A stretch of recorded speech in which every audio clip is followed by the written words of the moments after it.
തീവ്രവാദ സംഘടനകൾ എന്ന് പറയപ്പെടുന്നത് നമുക്ക് ഇപ്പോൾ എല്ലാവർക്കും പരിചിതമാണ്. സംഘടനകളുണ്ട്, അത്തരത്തിലുള്ള പ്രവർത്തനങ്ങൾ നടക്കുന്നുണ്ട്. അതിപ്പോൾ നമുക്കറിയാം, ഗാസയിലുള്ള യുദ്ധം നടക്കുമ്പോൾ ഹമാസിനെ കുറിച്ച് അറിയുന്നുണ്ട്. നമ്മുടെ ഇന്ത്യയിൽ നടക്കുന്ന സംഭവവികാസങ്ങൾ നടക്കുമ്പോൾ ലഷ്കർ എ തോയ്ബയെക്കുറിച്ച് അറിയാം. ബാക്കി അതുപോലെ LTT ആണെങ്കിലും അതുപോലുള്ള ഇഷ്ടംപോലെ സംഘടനകൾ ഇതുമായിട്ട് ബന്ധപ്പെട്ടിട്ടുണ്ട്. അതിൽ ഹമാസിനെ മാത്രമുള്ള വേർതിരിച്ചാണ്. ഞാനിപ്പോൾ ഹമാസിലേക്ക് പോകാനല്ല ഈ പറയുന്നത്. പക്ഷേ പലപ്പോഴും ഒരു മതേതര മുഖം വെച്ചുകൊണ്ട് പെരുമാറുന്ന പല രാഷ്ട്രീയ പാർട്ടികളും കേരളത്തിലുണ്ട്. അത്തരത്തിൽ ചില വിഷയങ്ങളെ കത്തിക്കുക എന്ന് പറയുന്ന ലക്ഷ്യത്തോടു കൂടി മാത്രം മുന്നിട്ട് വരുന്ന ചില രാഷ്ട്രീയ പാർട്ടികളുമുണ്ട്.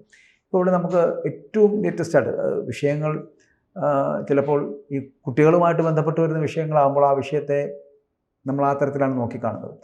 സ്കൂൾ പഠിക്കുന്ന കുട്ടിക്ക് തട്ടോട്ട് പോകാൻ കഴിയില്ല എന്ന് പറയപ്പെടുന്ന തരത്തിലുള്ള ഹിജാബ് വിഷയം വന്നപ്പോൾ ആ ഹിജാബ് വിഷയത്തിനോടൊക്കെ സത്യത്തിൽ ജനപ്രതിനിധികൾ അത് വളരെ കൃത്യമായി പരിഹരിച്ചു, രമ്യമായി സംസാരിച്ച് പരിഹരിച്ചു എന്നാണ് അവിടുത്തെ ആ സ്കൂളിലെ പ്രിൻസിപ്പൾ അടക്കം പറഞ്ഞുകൊണ്ടിരുന്നത്.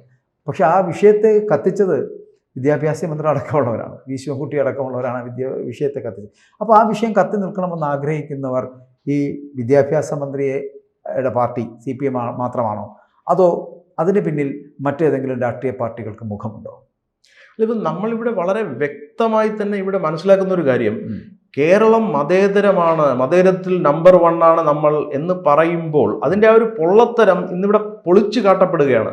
കാരണം ഇന്ന് കേരളത്തിലാണ് ഡെമോഗ്രഫി വൈസ് എല്ലാ സമൂഹത്തിലുള്ളവർക്കും പ്രാതിനിധ്യമുള്ളത്. അതിപ്പം ഹിന്ദുക്കളാകട്ടെ, ക്രിസ്ത്യാനികളാകട്ടെ, മുസ്ലിങ്ങളാകട്ടെ. അപ്പോൾ ഒരു മതേതര മുഖം ഇന്ത്യക്ക് മുമ്പിൽ തുറന്നു കാണിക്കുവാൻ വളരെ പോസിറ്റീവായിട്ടുള്ള ഒരു എക്സാമ്പിളായിട്ട് ഇന്ന് പ്രവർത്തിക്കുവാൻ ഏറ്റവും സാധ്യതകളുള്ളത് കേരളത്തിനാണ് എന്ന് നമുക്ക് മനസ്സിലാക്കാൻ സാധിക്കും. അത് തന്നെയാണ് നമ്മൾ പറയുന്നതും. പക്ഷെ പ്രവർത്തിക്കുന്നത് കുറച്ച് വ്യത്യാസം ഉണ്ട് എന്നുള്ളത് ആണ് നമ്മളിവിടെ ആകെ പ്രശ്നത്തിൽ ഉഴലുന്നത്. കാരണം ഇപ്പോൾ എങ്ങനെയാണ് ഒരു സെക്യുലർ ഗവൺമെൻറ്റാണ് നമ്മളെ ഭരിക്കുന്നത് എന്ന് നമുക്ക് പറയാൻ പറ്റുന്നത്? നമ്മൾ ക്രിസ്ത്യാനിയെയാണോ, ഹിന്ദുക്കളെയാണോ, അല്ലെങ്കിൽ മുസ്ലിങ്ങളെയാണോ, അവർക്ക് വേണ്ടിയാണോ ഭരിക്കുന്നത് എന്നുള്ള ഒരു വ്യത്യാസം നമുക്ക് അവരുടെ പ്രവർത്തനത്തിൽ മനസ്സിലാകാതിരുന്നാൽ മതി. എല്ലാവരെയും ഒരു ഒത്തൊരുമയോടെ കണ്ട് പ്രവർത്തിക്കുന്ന ഒരു സംവിധാനം നമുക്കിന്നുണ്ടായിരുന്നെങ്കിൽ ഇത്തരത്തിലുള്ള പ്രശ്നങ്ങളെ വരികയില്ലായിരുന്നു എന്നാണ് എനിക്ക് മനസ്സിലാക്കുവാൻ സാധിക്കുന്നത്. അപ്പോൾ ഇവിടെ ഈ താങ്കൾ പറഞ്ഞ പോലെ തീവ്രവാദി സംഘടനകൾ ഇന്ന് കേരളത്തിൽ ഉണ്ടെന്നുള്ള വസ്തുത എല്ലാവരും മനസ്സിലാക്കിക്കൊണ്ടിരിക്കുക തന്നെ അവരെ നമ്മുടെ ആവശ്യങ്ങൾക്ക് എങ്ങനെ ഉപയോഗിക്കാം എന്നാണ് സർക്കാർ പോലും നോക്കുന്നത്.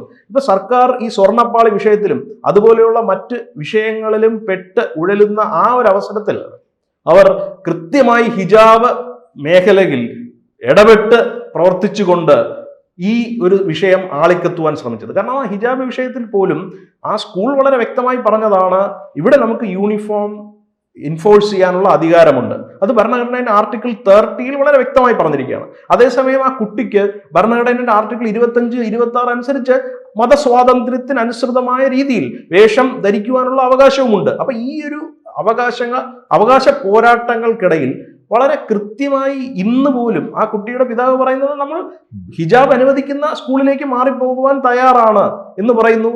എല്ലാം രമ്യതയോടുകൂടി അന്ന് തന്നെ പരിഹരിക്കാമെന്നുള്ള വിഷയമേ ഉണ്ടായിരുന്നുള്ളൂ. പക്ഷേ സർക്കാർ പല രീതിയിൽ ഇതിൽ കൈകടത്തിയത് തെറ്റായിട്ടാണ്. ആദ്യമായി ഒരു DDA അവിടെ അയക്കുന്നതിലൂടെ ആ DDE അവിടെ ചെന്ന് സ്കൂളിന്റെ പല രീതിയിലുള്ള പ്രവർത്തനങ്ങളെ കുറിച്ചൊരു റിപ്പോർട്ട് കൊടുക്കുകയും ആ റിപ്പോർട്ട് വച്ചുകൊണ്ട് നമ്മൾ NOC വരെ നിഷേധിക്കുകയും ചെയ്യും എന്നൊക്കെ സർക്കാർ പറയുമ്പോൾ നമ്മൾ മനസ്സിലാക്കേണ്ട ഒരു കാര്യം, ഇത് കേന്ദ്ര സർക്കാരിന്റെ CBSE പഠന പദ്ധതി അനുസരിച്ച് നടക്കുന്ന ഒരു സ്കൂളാണ്. അവിടെ കേരള സർക്കാരിന് എത്രമാത്രം ഇടപെട്ട് പ്രവർത്തിക്കുവാൻ സാധിക്കും എന്നുള്ളതിനെ കുറിച്ച് പോലും യാതൊരു വ്യക്തമായ ധാരണയുമില്ല.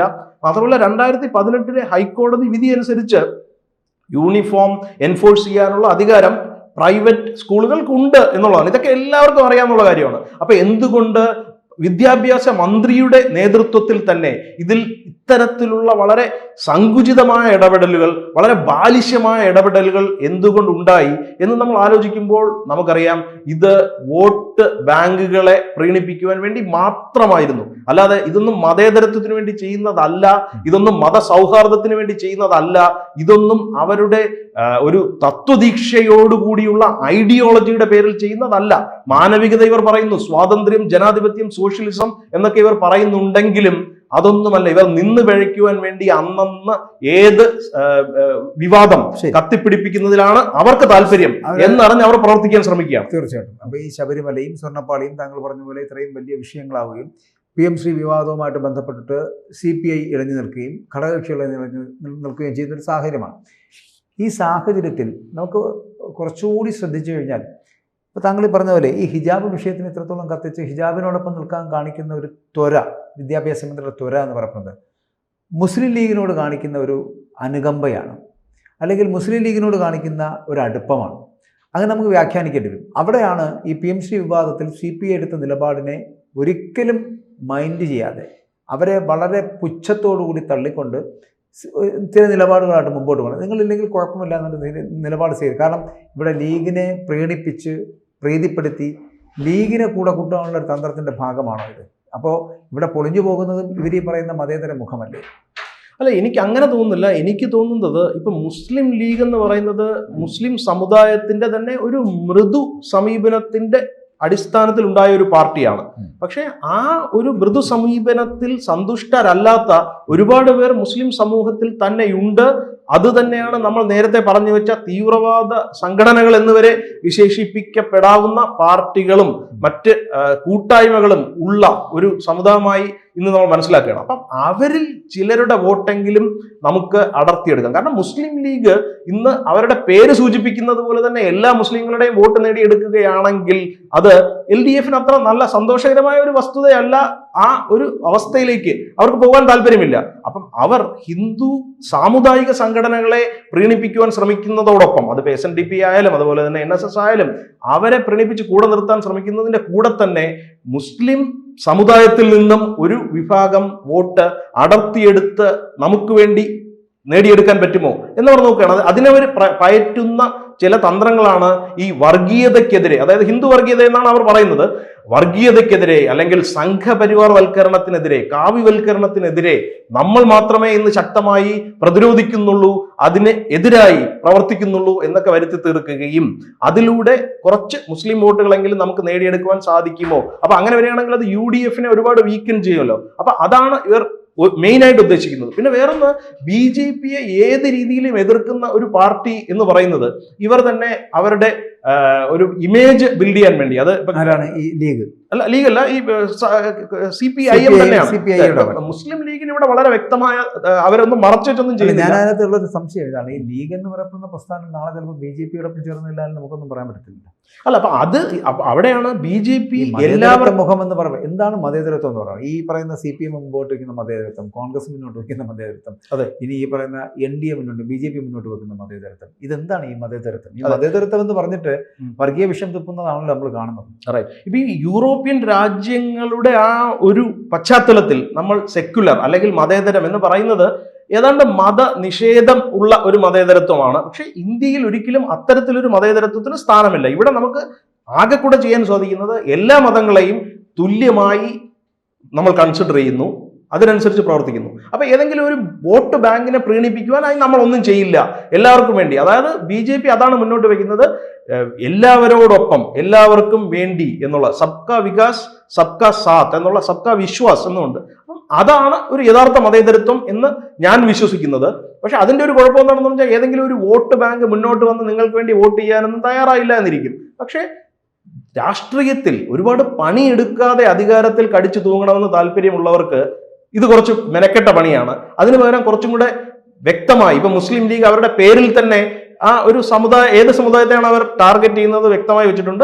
അവർ കുറച്ച് മൃദു സമീപനത്തോടുകൂടി മുന്നോട്ട് പോവുകയാണെങ്കിലും മുസ്ലിങ്ങളുടെ വോട്ട് നമുക്ക് തന്നെ കിട്ടുമെന്നുള്ള ഒരു ധാരണയിലാണ് അവർ പ്രവർത്തിക്കുന്നത്. ഇപ്പോൾ ഒരു മുസ്ലിം ലീഗിലെ നേതാവ് വളരെ വ്യക്തമായി പറയുക പോലും ചെയ്തു, കഴിഞ്ഞ 10 വർഷമായി നമ്മൾ അധികാരത്തിന് പുറത്തിരിക്കുന്നത് കാരണം മുസ്ലിം സമുദായങ്ങൾക്ക് നേരിട്ട എല്ലാ തിരിച്ചടികളും നമുക്ക് നികത്തിയെടുക്കണം, നമുക്ക് മുസ്ലിങ്ങൾക്ക് വേണ്ടി അധികാരം പിടിക്കണം എന്നുവരെ അദ്ദേഹം പറയുകയുണ്ട്. അപ്പൊ അങ്ങനെ തുറന്ന വർഗീയതയാണ് അവർ പറയുന്നത് എങ്കിൽ പോലും മതേതരത്വമാണ് എന്നാണ് അവർ അത് പറഞ്ഞ് വിശ്വസിപ്പിക്കുവാൻ ശ്രമിക്കുന്നത്. പക്ഷെ അത് കേരളത്തിലെ ജനങ്ങൾ അത് ഒരിക്കലും വിലക്കെടുക്കില്ല എന്നാണ് എനിക്ക് പറയുവാനുള്ളത്. കാരണം ഇത് നമുക്ക് കൃത്യമായിട്ട് അറിയാം എന്താണ് ഇവിടെ സംഭവിക്കുന്നത്. ജനങ്ങൾക്ക് വേണ്ടി ഇവർ എന്തെങ്കിലും ചെയ്യുന്നുണ്ടോ, പറയുന്നുണ്ടോ?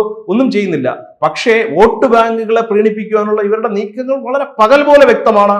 അത് ഇവർക്ക് എത്ര തന്നെ ഷുഗർ കോട്ട് ചെയ്യാൻ സാധിച്ചാലും അത് ജനങ്ങളത് മനസ്സിലാക്കുക തന്നെ ചെയ്യും. അപ്പൊ അതോടുകൂടിയാണ് കേരളത്തിന്റെ മതേതരത്വം ഇന്നുള്ള ആ ഒരു പൊയ്മുഖം അഴിഞ്ഞു വീഴുവാൻ പോകുന്നത്. കാരണം ഇന്ന് എല്ലാ പാർട്ടികളും വളരെ മത്സരം നടത്തുന്ന ഒരേ ഒരു മേഖലയുണ്ടെങ്കിൽ അത് ഈ വോട്ട് ബാങ്ക് പ്രീണന രാഷ്ട്രീയം മാത്രമാണ്. അല്ലാതെ ജനങ്ങൾക്ക് വേണ്ടിയുള്ള വികസന അജണ്ടയോ അതിനുവേണ്ടി എന്ത് ചെയ്യാൻ സാധിക്കുമെന്നുള്ളോ അല്ലെങ്കിൽ ജനങ്ങൾക്ക് എന്താണ് വേണ്ടതെന്നോ, അത് പ്രശ്നങ്ങളാകട്ടെ അത് വികസനങ്ങളാകട്ടെ, അതിലൊന്നും ആർക്കും യാതൊരു താല്പര്യവും ഇല്ല എന്നുള്ളത് ഇന്ന് പകൽ പോലെ വ്യക്തമാണ്. ഈ നമ്മൾ ഈ ഹിജാബ് വിഷയമാണല്ലോ പലപ്പോഴും. ഈ ഹിജാബ് വിഷയം ഒരു വലിയ വിഷയമായിട്ട് തീരേണ്ട വിഷയമല്ലായിരുന്നു, ഇത്രയും കത്തിക്കേണ്ട ആവശ്യം. പക്ഷേ ഞാൻ പറഞ്ഞത് ഈ മുസ്ലിം ലീഗുമായിട്ടുള്ളൊരു അടുപ്പം, മുസ്ലിം ലീഗ് നമ്മളീ പറയുന്ന മതേതരത്വം എന്നൊക്കെ പറയുമ്പോഴും അധികാരത്തിലേക്ക് എത്തുവാൻ മുസ്ലിം ലീഗിന് ആവശ്യമുണ്ട് എന്നുള്ള തോന്നൽ CPM-ന് വന്നതുകൊണ്ടായിരിക്കുമല്ലോ ആ ഒരു സ്വർണ്ണപ്പാളി വിഷയം അടക്കമുള്ള കാര്യങ്ങളിൽ ഒരു ഹിന്ദുക്കളുടെ വല്ലാത്ത അല്ലെങ്കിൽ ഹിന്ദു വിശ്വാസത്തിൻ്റെ ഒരു വല്ലാത്ത തള്ളിക്കയറ്റം ഉണ്ടാകുന്നുണ്ട്. ഹിന്ദു വിശ്വാസികളിൽ തന്നെ വലിയ ഭൂരിപക്ഷം വരുന്ന ഒരു സമൂഹം ചിലപ്പോൾ വോട്ട് ചെയ്യില്ല എന്നുള്ളതൊക്കെ ഒരു തോന്നലാണ്. ആ തോന്നൽ വരുമ്പോൾ സ്വാഭാവികമായിട്ടും ചിന്തിക്കുന്നത് എന്താണ്, എതിരായിട്ട് നിൽക്കുന്ന ന്യൂനപക്ഷങ്ങളെ പ്രീണിപ്പിക്കുക എന്നുള്ളതാണ്, അവരുടെ വോട്ട് നേടിയെടുക്കുക എന്നുള്ളതാണ്. ആ വോട്ട് നേടിയെടുക്കുന്നതിന് വേണ്ടിയുള്ള ഒരു ശ്രമത്തിൻ്റെ ഭാഗമായിട്ടും ഒപ്പം നാളെ വേണമെങ്കിൽ ലീഗിനെ കൂടെ നമുക്ക് കൂട്ടാം എന്നുള്ളതും പേര് പറഞ്ഞുകൊണ്ടായിരിക്കുമല്ലോ ഈ മതേതരത്വ മുഖം മുമ്പോട്ട് വെക്കുന്നത് എന്നുള്ളതാണ്. അപ്പോൾ ശിവൻകുട്ടി ചെയ്തത് വലിയൊരു ഗൂഢാലോചനയായിരുന്നില്ലേ? അതായത് ഇങ്ങനെ നമ്മൾ വളരെ കൃത്യമായിട്ട് ലീഗിനോടൊപ്പം ചേർന്ന് നിന്ന് മുന്നോട്ട് പോകണമെന്നുള്ളൊരു ഗൂഢാലോചന പാർട്ടിക്കുള്ളിൽ തന്നെ ഉണ്ടായി എന്ന് വേണമല്ലേ നമ്മൾ കരുതേണ്ടത് അങ്ങനെയാണെങ്കിൽ? അല്ല, ഇവിടെ ഇപ്പോൾ ജനങ്ങളെ മുൻനിർത്തിയാണ് ഭരിക്കുന്നത് എന്നുണ്ടെങ്കിൽ നമുക്ക് ഇത്തരത്തിലുള്ള കോംപ്ലക്സിറ്റീസിലൊന്നും പോകേണ്ട കാര്യമില്ല. പക്ഷെ അങ്ങനെയല്ല. നമ്മൾ ഒരു സമയത്ത് ഹിന്ദു വിശ്വാസികളെ തീർത്തും വെറുപ്പിച്ചു എന്നുള്ളതാണ്. ഇന്ന് അവരെ കയ്യിലെടുക്കുവാൻ വേണ്ടി നമ്മൾ അയ്യപ്പ സംഗമം അങ്ങനെ നടത്തിക്കൊണ്ട് വന്നപ്പോഴാണ് പെട്ടെന്ന് സ്വർണ്ണപ്പാളി വന്ന് ആ വാതിൽ അടഞ്ഞു. അപ്പൊ അത്തരത്തിൽ ഇനി എന്ത് എന്നുള്ള ഒരു ചോദ്യം അവരുടെ മുന്നിൽ വളരെ വ്യക്തമായി തന്നെ ഉണ്ട്. അപ്പം മുസ്ലിം സമുദായത്തിൽ നിന്നും ഒരു പക്ഷത്തെ അടർത്തിയെടുക്കുകയാണോ, അതോ ഇനി മുസ്ലിം ലീഗിനെ പോലെ ഒരു പാർട്ടിയെ തന്നെ നമുക്ക് കിട്ടിയാലും തെറ്റില്ല, അതിനുവേണ്ടി CPI കുരുതി കൊടുക്കുവാൻ പോലും നമ്മൾ തയ്യാറാണ് എന്നൊക്കെയുള്ള വ്യക്തമായ ധാരണയോടുകൂടിയാണ്. കാരണം നമുക്ക് എന്താണ് പറയുന്നത്, ദീപസ്തംഭം മഹാചര്യം, നമുക്ക് കിട്ടണം പണം എന്ന് പറയുന്ന പോലെ ഫണ്ട് ഉറപ്പാക്കുക, അധികാരം ഉറപ്പാക്കുക, ബാക്കി കാര്യങ്ങളെല്ലാം നമ്മൾ ഏറ്റു എന്നുള്ള രീതിയിൽ അന്നത്തേക്ക് നിന്ന് പിഴയ്ക്കാൻ വേണ്ടി വളരെ നല്ല രീതിയിൽ ഇവർ അജണ്ടകൾ പുറത്തിറക്കുന്നുണ്ട്, അതിനനുസരിച്ചുള്ള നരേറ്റീവ് സൃഷ്ടിക്കുന്നുണ്ട്.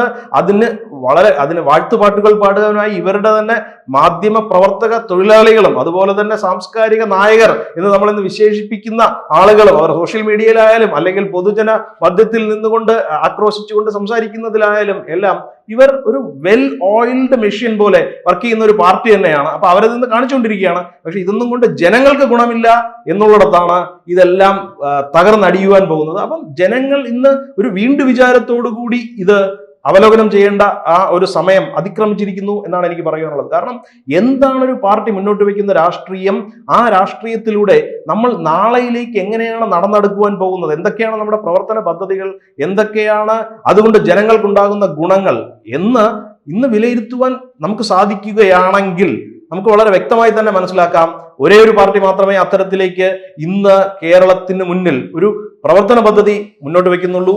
അപ്പം അത് CPIM-നായാലും അതുപോലെ തന്നെ കോൺഗ്രസിനായാലും പിന്നെ ഒരുപാട് സഖ്യകക്ഷികളെയും കൊണ്ട് നടക്കുന്ന ഈ രണ്ട് മുന്നണികൾക്കായാലും ഒരു കൃത്യമായ ബദൽ തന്നെയാണ് എന്നുള്ളിടത്താണ് നമ്മുടെ ഇന്നത്തെ രാഷ്ട്രീയം ഒരു പുതിയൊരു വഴിത്താരയിലേക്ക് നടന്നെടുത്തുകൊണ്ടിരിക്കുന്നത്. കൂടുതൽ വാർത്തകളും വിശേഷങ്ങളും നിങ്ങളിലേക്ക് എത്താൻ ABC മലയാളം സബ്സ്ക്രൈബ് ചെയ്യുക, ബെൽ ബട്ടണും അമർത്തുക.